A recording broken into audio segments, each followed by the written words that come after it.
Assalamualaikum warahmatullahi wabarakatuh.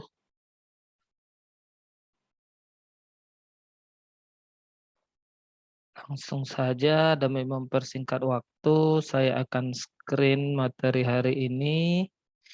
Kita akan belajar soal TKP dan TWK. Nah, TWK ini hots tentang pemahaman sila, ya. Apa yang membuat dia menjadi hots? Soal TWK pemahaman sila menjadi hots ketika di dalam draft tersebut atau di dalam alinea tersebut terdapat banyak potensi sila-sila yang lain. Pada tahun 2018-2019 soalnya begini. Nah, makanya kita coba membahas ini. Oke, sebelum saya mulai, apakah ini share PDF-nya udah kelihatan? Bisa dicat? Sudah, Oke, sudah ya. boleh Kak, boleh. Boleh, iya. Oke, kita mulai. Nomor 1. Nah, sebagian massa yang berdemonstrasi di gedung Badan Pengawas Pemilu atau Banwaslu membuat kerusuhan di beberapa titik di Jakarta, di antaranya di kawasan Tanah Abang dan Jalan Sabang hingga Rabu 22 bulan Mei dini hari. Kerusuhan bermula ketika massa menolak meninggalkan Banwaslu dan berpencar ke beberapa titik. Massa perusuh sempat bertahan di sekitar Tanah Abang dan melakukan perlawanan pada pasukan anti huru-hara gabungan TNI Polri hingga Rabu pagi. Massa yang bertahan di seberang underpass Tanah Abang, Jalan Pasar Blok A dan Jalan Pasar Blok E menyerang polisi dengan menggunakan batu dan petasan. Berdasarkan laporan antara, massa tersebut sempat dipukul mundur sekitar pukul 3.50. Namun mereka bertahan dengan menyerang dengan petasan kembang api besar dan membuat barikade. Fenomena di atas adalah bentuk pelanggaran terhadap Pancasila terutama sila keberapa? Nah, coba dijawab dulu sebelum kita bahas jawabannya. Jawab di chat ya. Oke, ada yang jawab 3, ada lagi. Itu sila ketiga. Ada yang jawab 2, ada yang jawab 3 lagi.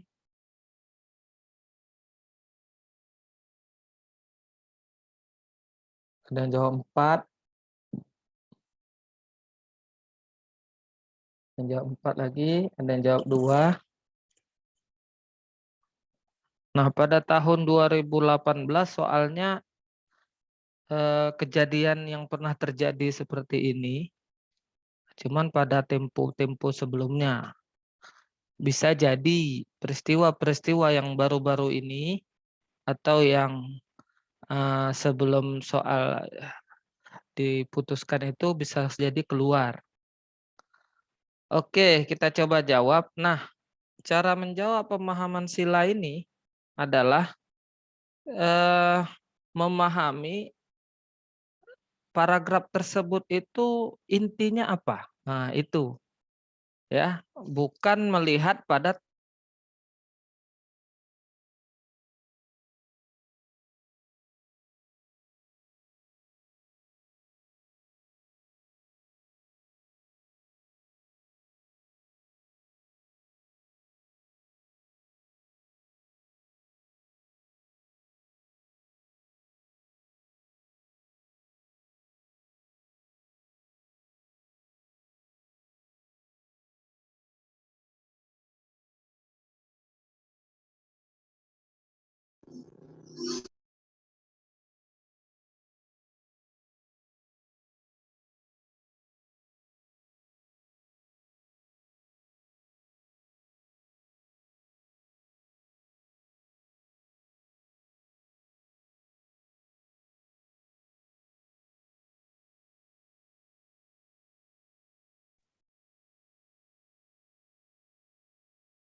Oke, udah terdengar suaranya?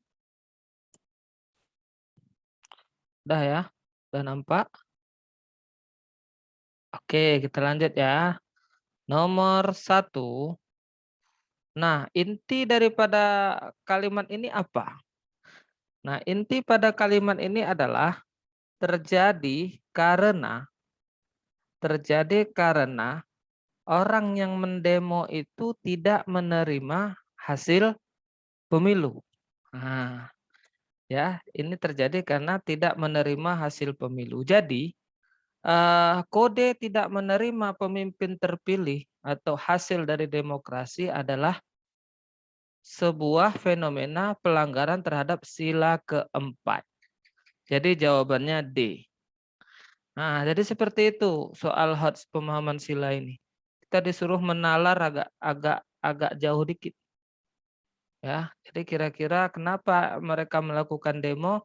Karena tidak menerima hasil pemilu dan mereka mendemonya ke Banwaslu. Nah, salah satu kode daripada sila keempat adalah tidak menerima hasil demokrasi. Oke, kita lanjut ke nomor 2.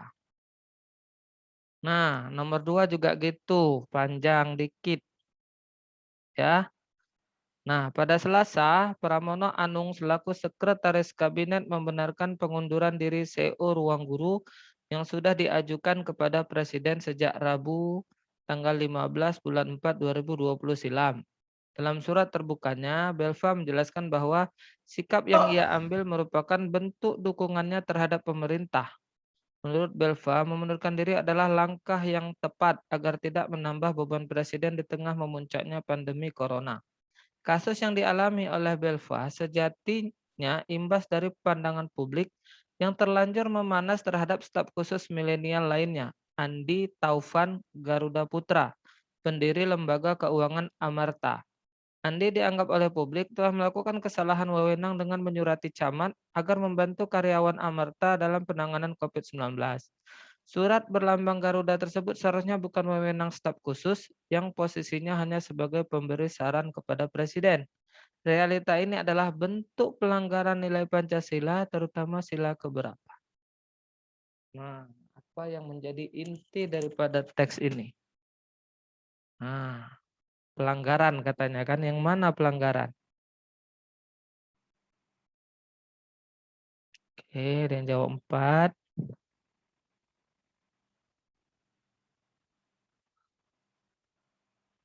ada yang jawab 5, ada yang jawab 5 lagi. Wah, mulai banyak 5 nih. Oke, ada lagi.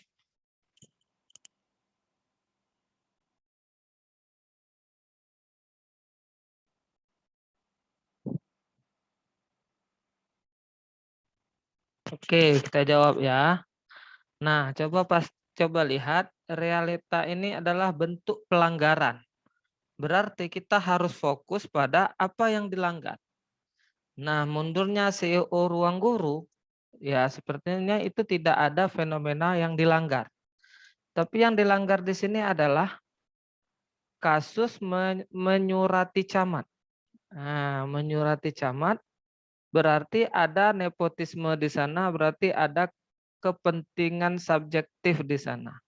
Nah, salah satu indikator dari sila yang mana memilih atau bertindak atas dasar nepotisme atau atas dasar otoritas tertentu tidak secara adil adalah pelanggaran terhadap sila kelima. Ya, jadi jawabannya E. Nah, begitu. Jadi inti daripada soal ini pelanggaran terhadap Andi Taufan ini yang menyurati camat. Sehingga camat nanti memilih karyawan tuh udah atas otoritas atasan, ada atas otoritas tertentu sehingga tidak tidak objektif lagi. Sehingga menjadi pelanggaran terhadap sila kelima. Oke, kita lanjut nomor 3. Nah, Mahfud MD semasa menjabat sebagai anggota Badan Pembina Ideologi Pancasila (BPIP) pernah dihebohkan dengan kontroversi gaji selangit. Mereka digaji antara 32 juta sampai 112 juta rupiah. Namun Mahfud mampu menjelaskannya dengan kepala dingin, bahkan membandingkannya dengan pejabat lain yang gajinya jauh lebih besar dari BPIP. Serangan politik yang dialami BPIP tidak harus menjadikan pemunduran diri sebagai pilihan. Pernyataan tersebut sesuai dengan pengamalan sila Pancasila yang keberapa. Kira-kira nalarnya kemana ini? Sikap apanya ini? Nah, oke, ada yang jawab 2.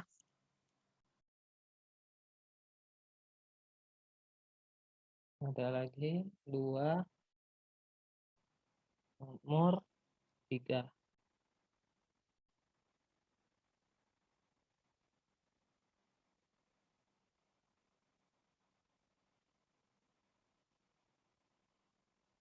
Jawab 5.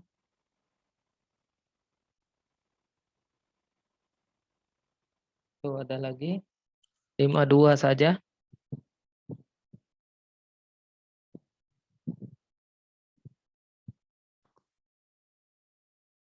Oke, ada 5 lagi.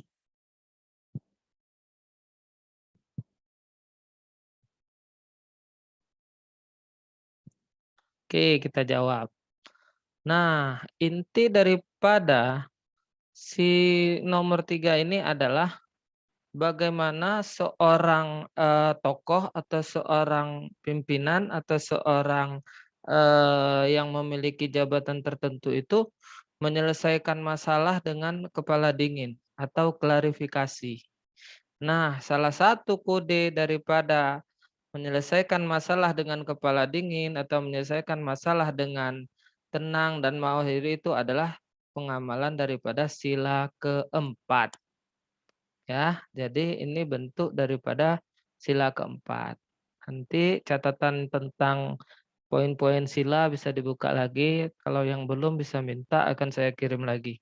Ada pada poin keempat itu salah satu indikatornya adalah menyelesaikan masalah dengan kepala dingin.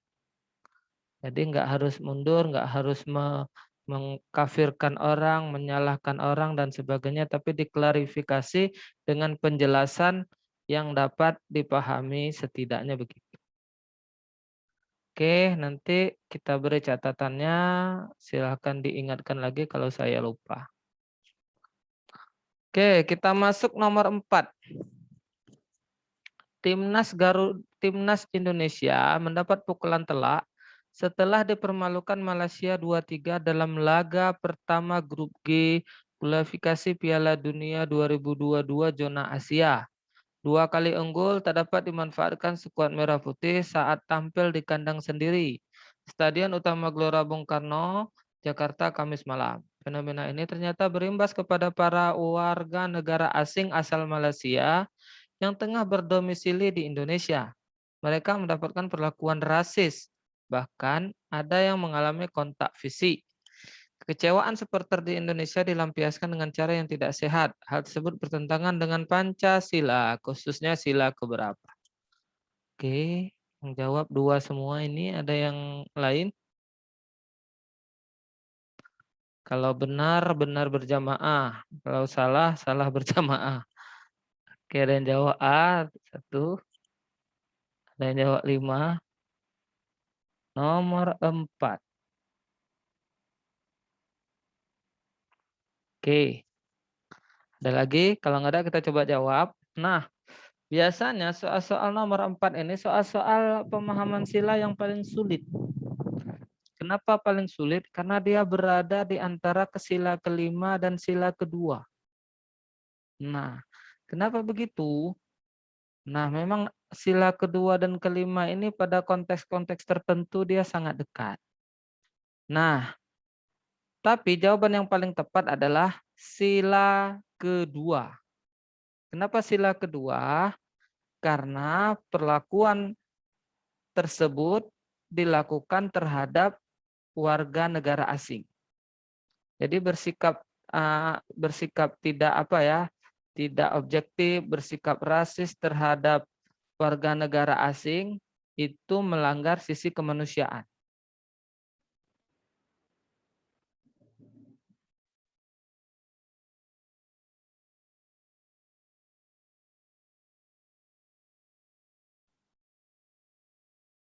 Oke, lagi-lagi keluar dia. Tahap salah jaringan ya. Oke, apa sudah nampak lagi kawan-kawan?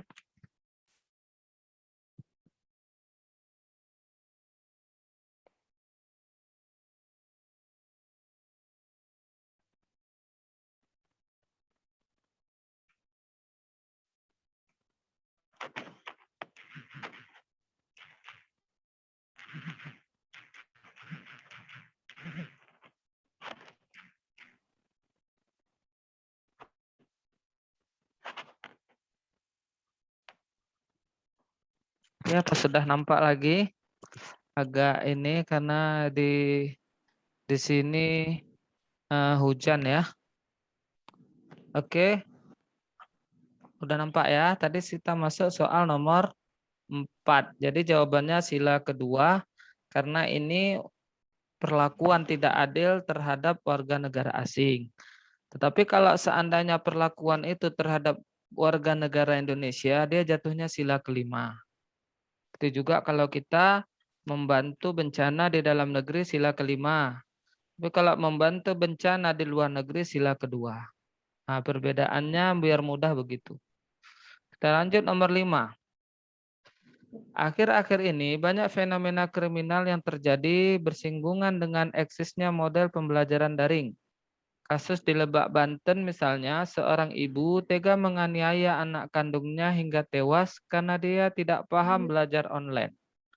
Padahal anak tersebut masih berusia 8 tahun yang secara harfiah memang masih belum bisa dipaksakan serius dalam berbagai hal. Anehnya, ketika sang ayah tahu, ia bukan melaporkan kejadian itu ke pihak berwajib, malah ikut menyembunyikan kezaliman istrinya dengan mengubur sang anak di desa terpencil. Fenomena ini bertentangan dengan Pancasila, sila keberapa? Yang jawab 2, yang jawab 4, nomor 5.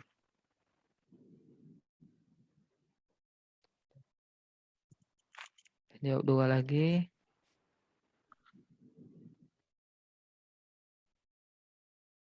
Oke.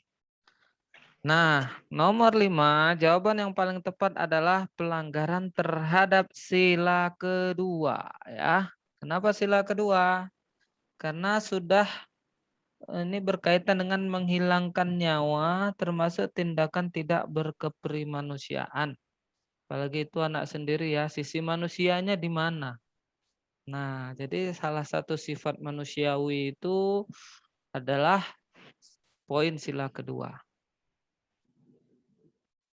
Oke, nomor 6. Akhir-akhir ini banyak fenomena kriminal yang ini sama ini. Ya, sengaja dipilih sama supaya mudah dibedakan. Nah, perbedaannya ada di ujung. Yang dilakukan oleh sosok ayah bertentangan dengan nilai Pancasila terutama sila keberapa. Kalau tadi inti kalimatnya adalah pembunuhan anak ya. Kalau ini kasusnya ayahnya. Nah, titik fokusnya udah ke ayah. Nah, ayahnya ngapain? Ayahnya membantu istrinya setelah tahu istrinya berbuat salah. Itu pelanggaran terhadap sila keberapa? Apakah sama dia atau jadinya berbeda?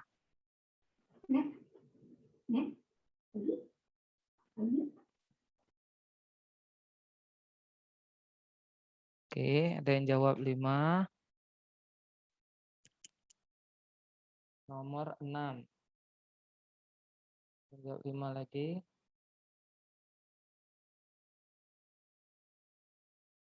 Ada yang jawab 2. Ada yang jawab 5. 2.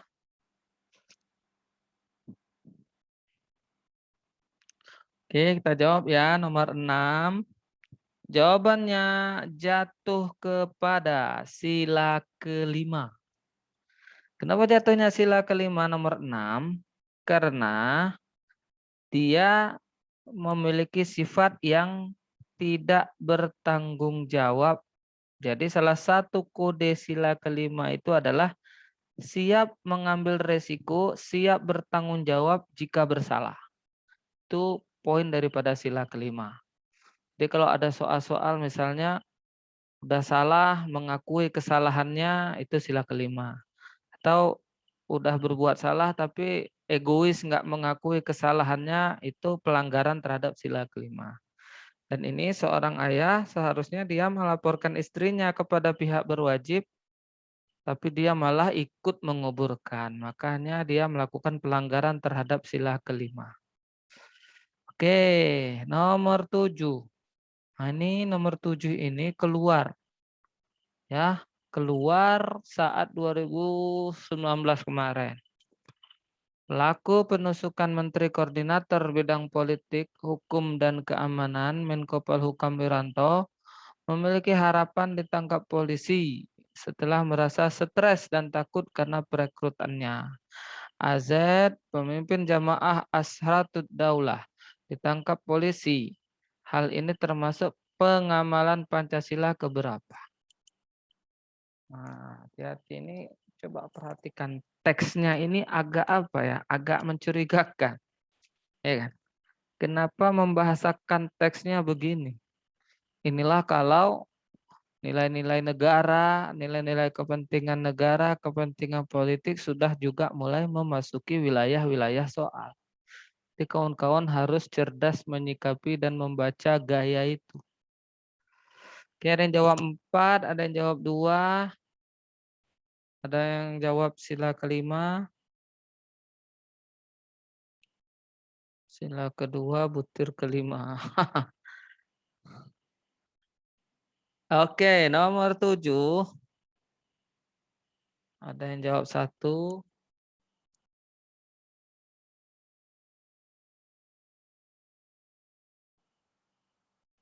Ya, nomor 7 yang paling tepat adalah sila kelima. Ya, kenapa sila kelima bukan sila ke-1? Nah, ini memang bingungnya kita ini. Nomor 7 ini di antara sila 1 dan sila 5. Satu sisi penusukan ini adalah gerakan teroris yang berhubungan dengan aliran agama. Sedangkan satu sisi juga ada peluang sila kedua. Satu sisi lagi sila kelima. Nah, kenapa jatuhnya sila kelima? Titik fokus soal ini adalah merasa aman. Nah, ya, merasa aman. Siapa yang merasa aman? Pelaku penusukan. Jadi pelaku penusukan ini dia merasa aman setelah ditangkap. Nah, kenapa dia merasa aman? Nah, berarti dia stres, takut setelah direkrut di aliran tersebut. Jadi kalau dia ditangkap polisi, dia merasa lebih aman. Nah, rasa takut, rasa aman, rasa ingin dilindungi itu bagian daripada pengamalan sila kelima. Dia ingin mendapat keadilan hak dia untuk tidak takut lagi kepada pimpinan jamaah itu. Nah, ini soalnya sengaja dibuat begini. Jadi kawan-kawan harus paham kenapa soalnya dibuat begini. Ya. Dan ini keluar tahun 2019. Nomor 8. Masuknya kapal asing milik negara Cina di Laut Natuna mengundang respon dari berbagai pihak. Fenomena ini kemudian memicu ketegangan eksternal antara hubungan Indonesia dan Cina, khususnya ketika terjadi perdebatan bahwa titik masuknya kapal merupakan zona bebas dan Cina memiliki hak secara konstitusi internasional terhadap lautan tersebut. Upaya pengusiran kapal asing di Natuna memasuki beberapa proses sehingga Presiden Joko Widodo turut terjun ke lokasi. Hal ini merupakan bentuk pengamalan Pancasila terutama sila keberapa. Jadi apa inti daripada nomor 8 ini? Oke, ada yang jawab 3, tadi ada yang jawab 2. Ada lagi? Yang jawab 3 lagi, dan jawab 2. Ya, kita coba jawab nomor 8. Inti daripada soal nomor 8 ini adalah masuknya pihak negara lain secara ilegal atau mengambil hasil bumi Indonesia itu bentuk mengancam keutuhan Indonesia, keutuhan NKRI. Jadi itu adalah bentuk ancaman terhadap negara kita. Nah, karena negara kita merasa terancam, perlu tindakan untuk menjaga keutuhan ini. Nah, tindakan menjaga keutuhan ini adalah pengamalan sila ketiga. Ya, jadi nomor 8 ini adalah jawabannya sila ketiga. Oke, 10 menit lagi sesi pertama. Kita selesaikan dulu. Nomor 9. Meskipun oknum kriminal yang ditangkap telah membunuh dan mengakibatkan korban jiwa, namun ketika kondisinya memburuk, ia tetap memperoleh perawatan medis. Nomor 8 tadi sila ketiga ya. Tetap memperoleh perawatan medis sebelum dimasukkan ke jeruji besi. Hal tersebut merupakan bentuk pengamalan Pancasila, khususnya sila keberapa. Kan sering tuh ya, ada pembunuh, ditembak kakinya, atau ditembak bagiannya masuk rumah sakit. Kenapa nggak dibiarkan dia mati? Nah, tapi diobati. Setelah diobati nanti dihukum mati, kan begitu. Misalnya kasus apa, kasusnya terlalu fatal, misalnya akan dihukum mati. Tapi disembuhi dulu dia, nanti setelah sidang baru dihukum mati. Kenapa nggak dibiarkan mati dari awal? Nah, oke, jawabannya sila keberapa nomor 9. Oke, ada yang jawab 2, ada yang jawab 3. Ada lagi? Ada, kita lanjut.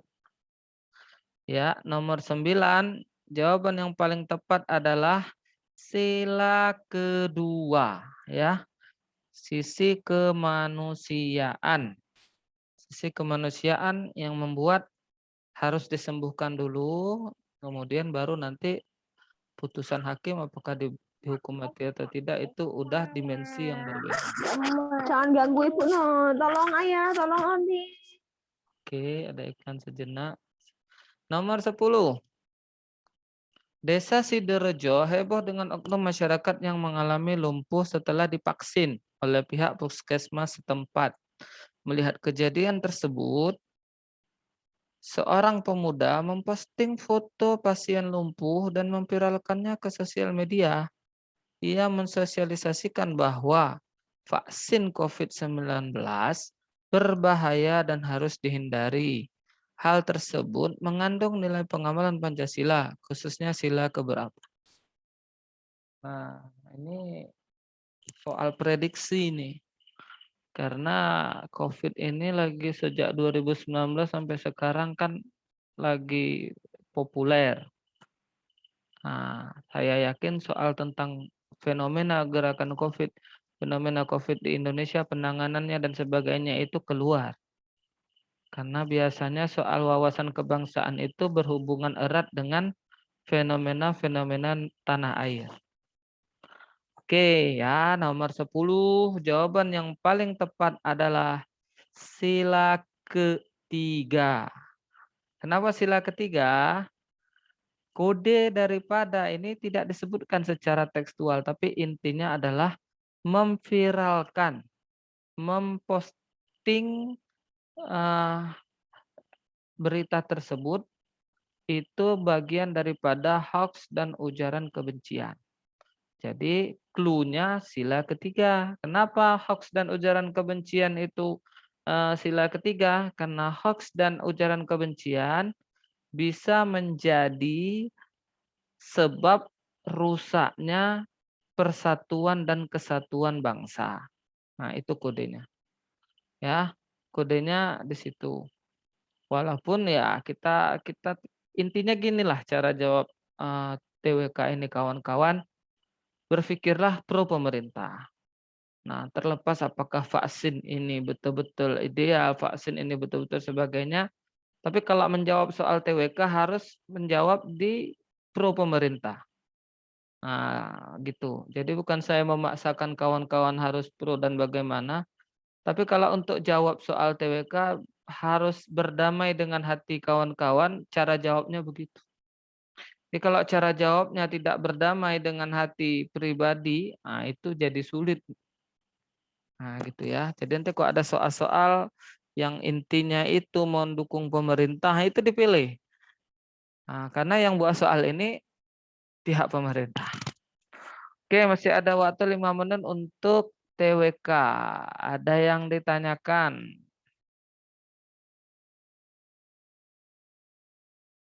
Ada yang ditanyakan tadi ada ya?